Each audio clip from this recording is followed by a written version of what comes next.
আল্লাহর রাসূলকে বললেন আবু জেহেল বলে মুহাম্মদ তোমার ধর্মকে শেষ করে দেব, নিস্তেনাবুদ করে দেব।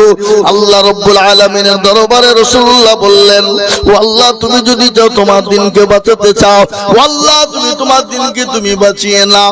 আল্লাহ বলেন নবী আপনি কোনো টেনশন করবেন না, আজকে যারা আপনাকে মিটিয়ে দিতে চায়, ইসলামকে মিটিয়ে দিতে চায়, আমি আল্লাহ তাদেরকে মিটিয়ে দেব।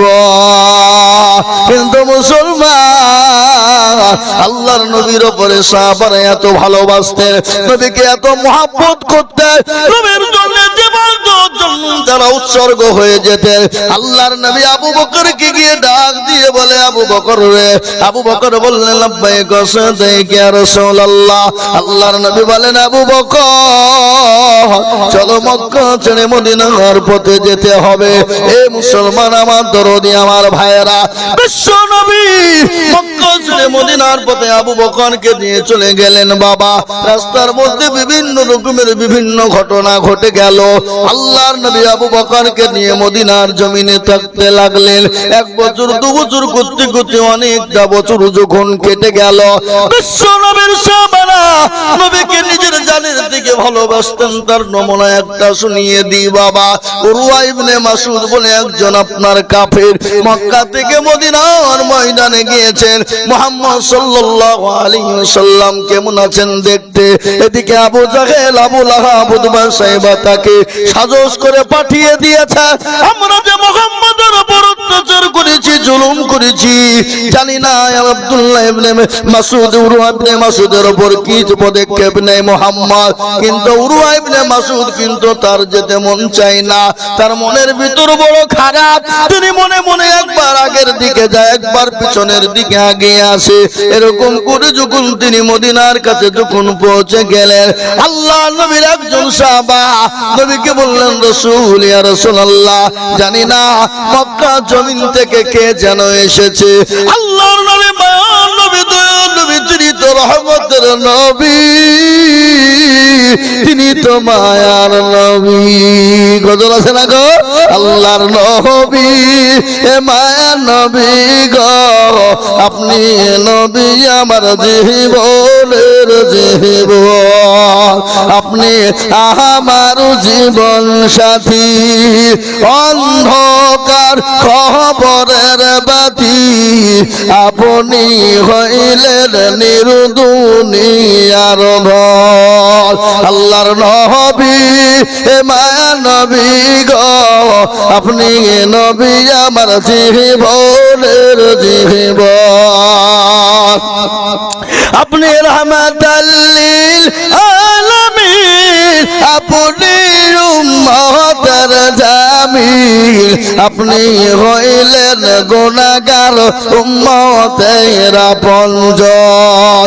আল্লাহর নবী হে মায়া নবী গো, আপনি নবী আমার জীবনের জীবন। দেখিয়া আপনার মজেজা ভাগবতী মা খাদিজা, দেখিয়া আপনার মজেজা ভাগবতী মা খাদিজা, সৌভাং দিলেন জীবন যৌবন। মাল দৌলত যে ছিল আপনাকে সৌভা দিল, আপনাকে বানাইল আপনজন।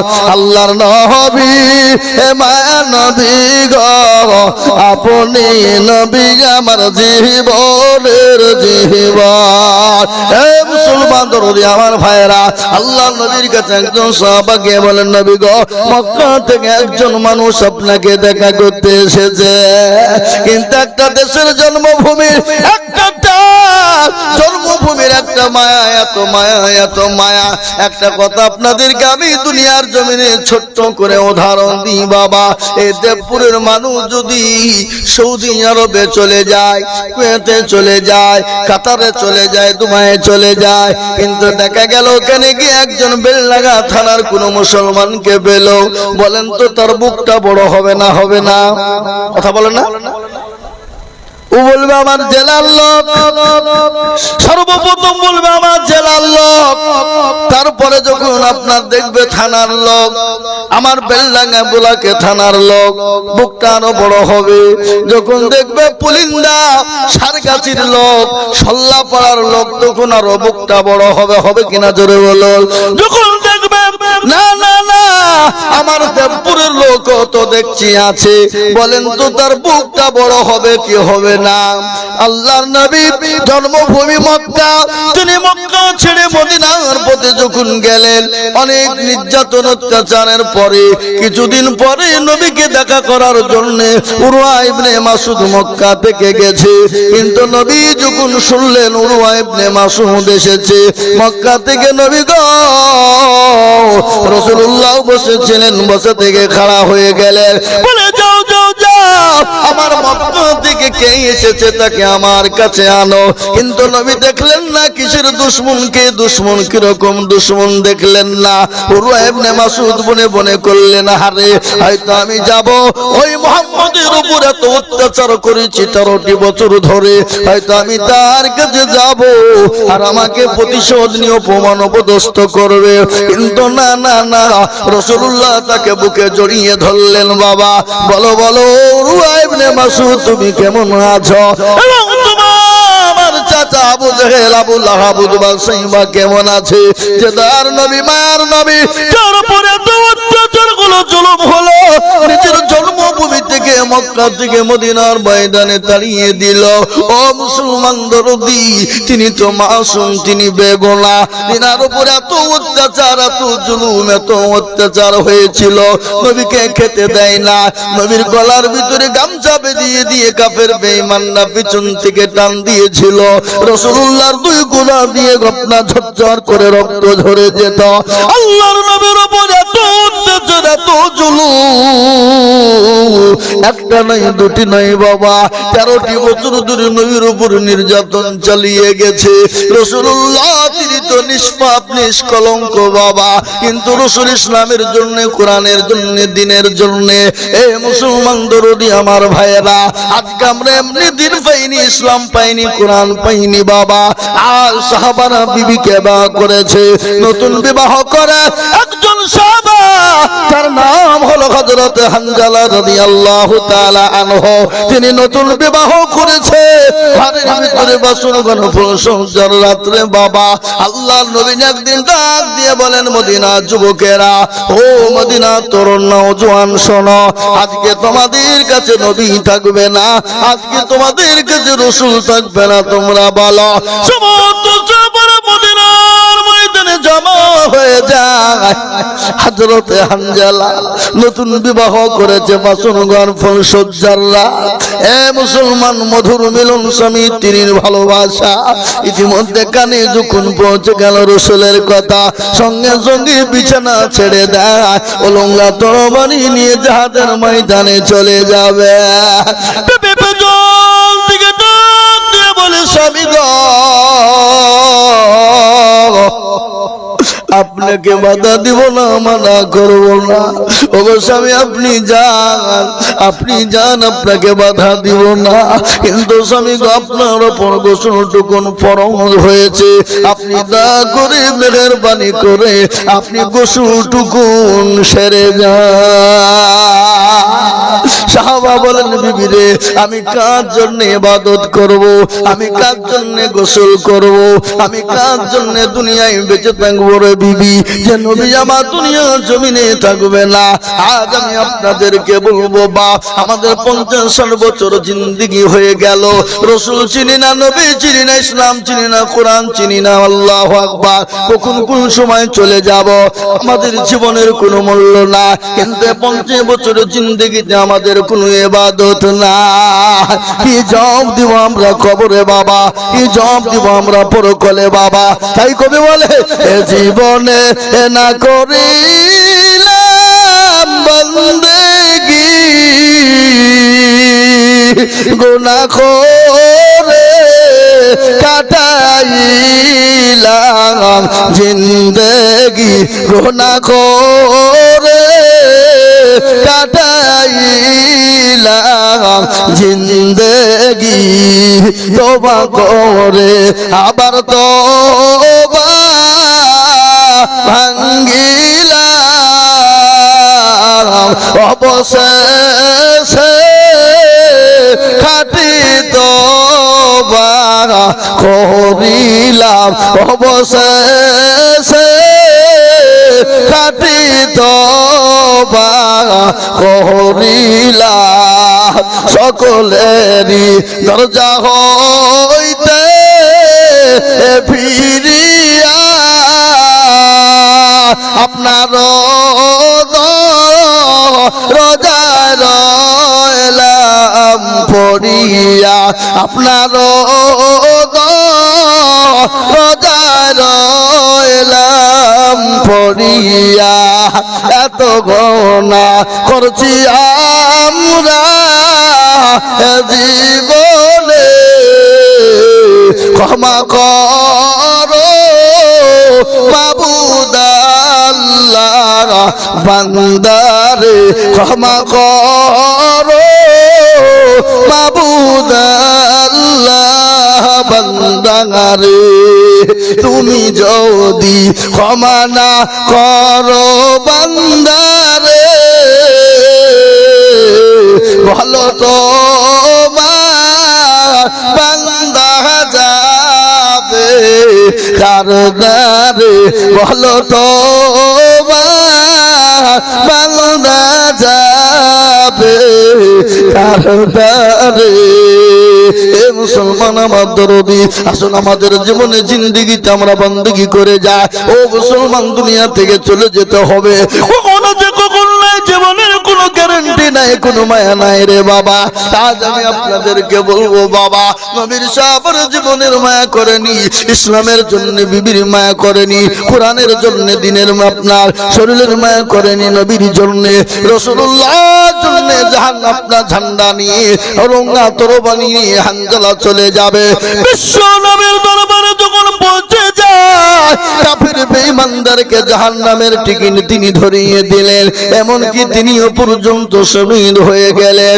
রাসূলুল্লাহ দেখলেন ইসলামের দামামা বেজে গেল। আল্লাহর রাসূল বললেন, ও সাহাবারা, তোমরা লাশগুলোকে এক জায়গায় জমা করো, একত্রিত করে তোমরা জমা করে রাখো। আল্লাহ নবী সাহাবারা লাশগুলোকে এক জায়গায় জমা করলেন। ইতিমধ্যে আল্লাহ নবীর দরবারে হানজালার বিবি জমা হয়ে গেলেন, হাজির হয়ে গেলেন। বলে, রাসূল গো, আমি জানি যেন শহীদ হয়ে যায় তাদেরকে কোনো গোসল করানো হয় না। ওগো নবী, আমি আপনাকে আমার নিজের জীবনের থেকেও ভালোবাসি। হাদিসের মধ্যে রাসূলুল্লাহ বলেছেন, ওয়াল্লাহি ওয়াল্লাহি ওয়াল্লাহি লা ইউমিনু আহাদুকুম হাত্তা কুনা আহাব্বা ইলাইহি মিন ওয়ালিদিহি ওয়া ওয়ালাদিহি ওয়ান নাসি আজমাইন।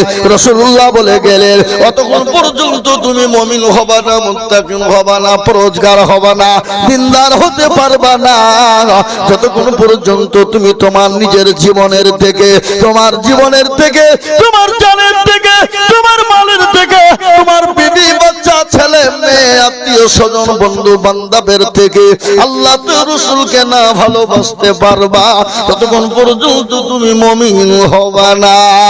তাই আমি বলবো, ও দামপুরের মুসলমান, ও আমার বাপজি ভাইরা, মা বোনেরা, কান করে শুনলেন, ইনশাআল্লাহ পৃথিবীর জমিনে যতদিন বেঁচে আছি, বেঁচে থাকবো, কখন চলে যাব কোনো গ্যারান্টি নাই বাবা, কিন্তু যতক্ষণ বেঁচে আছি ইনশাআল্লাহ আমরা নবীকে এবং আল্লাহ তার রাসূলকে নিজের জীবনের থেকে বেশি ভালোবাসবো। একবার হাতটা তুলে দিয়ে আমার আল্লাহকে দেখিয়ে বলুন ইনশাআল্লাহ।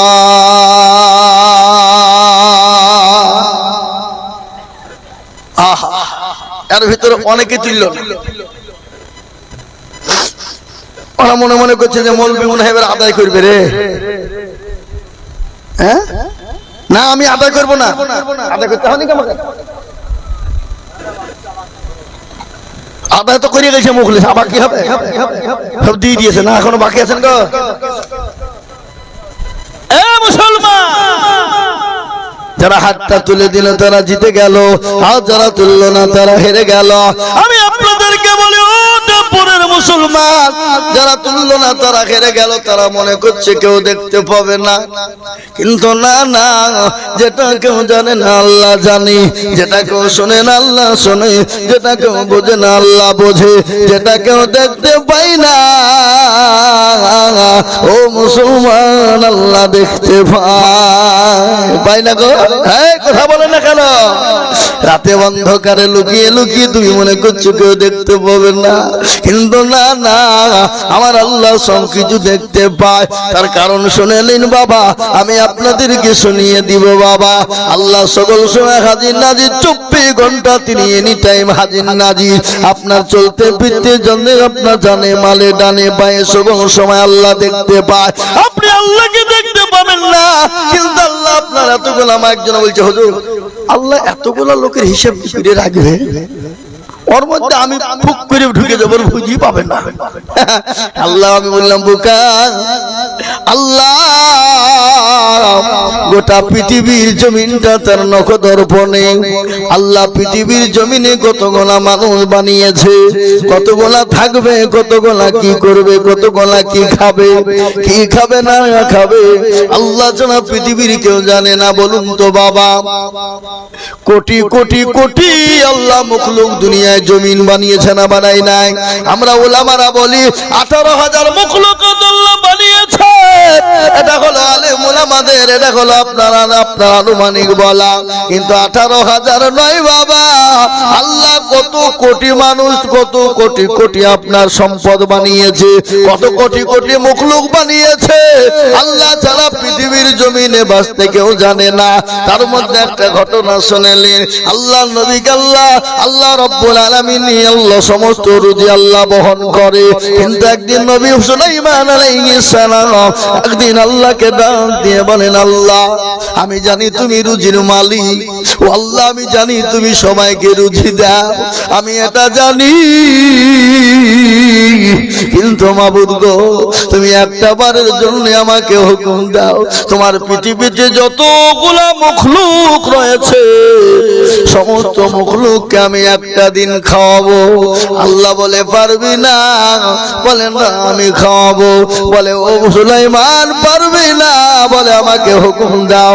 বলে আমি তোকে বারংবার বলছি পারবি না। বলে না আমাকে দাও, আমি একবার তোমার রুজি তোমার মখলুককে খাওয়াই। আল্লাহ বলে যা তৈরি কর, তোর মখলুক যত আছে খাওয়া। সুলাইমান নবী আলাইহিস সালাম ও মুসলমান খাবারের পাহাড় তুলে ফেললো, খাবারের পাহাড় জমা হয়ে গেল। পানির ভিতরে এমন একটা আল্লাহ জন্তু রেখেছে, ও মুসলমান লাভ দিয়ে উঠে সমস্ত খাবার এক লুকমায় সব শেষ করে দিল। সুলাইমান আলাইহিস সালাম সিজদায় পড়ে গেল। আল্লাহ একটা জন্তুতে যদি সমস্ত পাহাড় সমতুল্য খাবার শেষ করে দেয়, এরকম জন্তু পৃথিবীর জমিনে কত আছে, পানিতে কত আছে আমি জানি না। ও আল্লাহ তুমি রুজির মালিক, আল্লাহ তোমার করুণার কোনো শেষ নাই। তাই আজ আমি আপনাদেরকে বলে যাই বাবা, সবের মালিক আল্লাহ, আল্লাহ সব জানে, সব বুঝে, সব দেখতে পায়। তাই যারা হাতটা তুললেন তারা জিতলেন, আর যারা তুললেন না তারা ঠকে গেলেন। আল্লাহ দেখতে পাবে না বলে, কিন্তু কবি বললেন সবাই বলে আমি ভালো, আমি জানি কি আমার মনের গোপন খবর জানে আল্লাহ জি। আলোতে আধারে নির্জনেতে কোথা কি করেছো তুমি সব জানে সে, জানে না? এই চলো বলো, তাহারি চোখে থেকে যাবে না ফাঁকি, আমি জানি কি। মুসলমান সকলের কাছে চালাকি চলবে রে বাবা, আমার আল্লাহর কাছে চালাকি চলবে না। তাই আর একবার বলবো ইনশাআল্লাহ, ডানে বায়ে পিছনে সামনে উপরে বাবা হাতটা তুলে দেব। কেউ দেখতে না পেলে আল্লাহ অবশ্যই দেখতে পাবে।